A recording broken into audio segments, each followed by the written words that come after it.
This week we're going to focus on weather trends in Brazil, where hot, dry weather is raising crop loss concerns. We're also going to focus on, again, a weaker export market for soybeans compared to a year ago.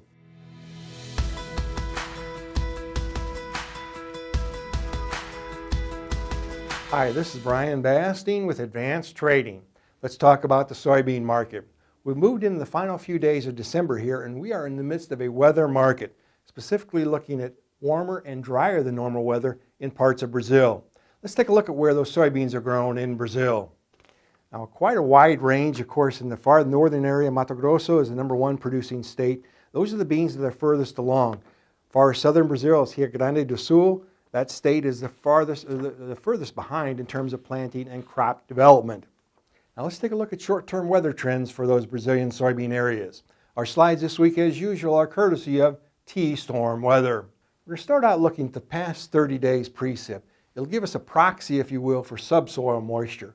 We're looking at those far southern states, as I mentioned, Rio Grande do Sul, Paraná, looking at more drier conditions there. As we move further north into that key growing area of Mato Grosso, for example, much more rainfall in that area. So those crops are actually pod setting as we speak, and they're in pretty good shape. In some cases, perhaps a bit too much rain. We'll have to see how that shakes out.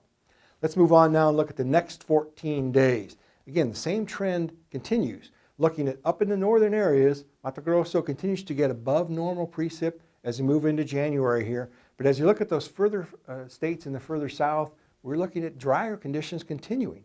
So again, it's premature to write off a catastrophic situation in the south, but particularly as we move into January, it'll be very important.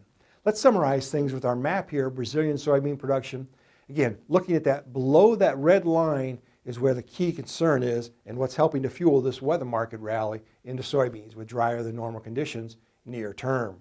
Let's switch gears now and focus on U.S. export trends for soybeans. We're going to start out looking at trends in unshipped export sales for beans compared to recent history. Now what this chart shows, there's quite a few lines here dating all the way back about 10, 11 years. I've zeroed in here and focused on this year, highlighted in the red line, compared to a year ago. Now again, China is down about 84 million bushels in terms of unshipped book versus last year, while the unknown category, and that's largely China, is also down about 79 million bushels. So that's about 160 million bushels between those two regions. And that's, again, a sharp decline from that record level that we saw a year ago. We're going to wrap things up looking at the export trends, looking at by region here, and looking at our bar chart.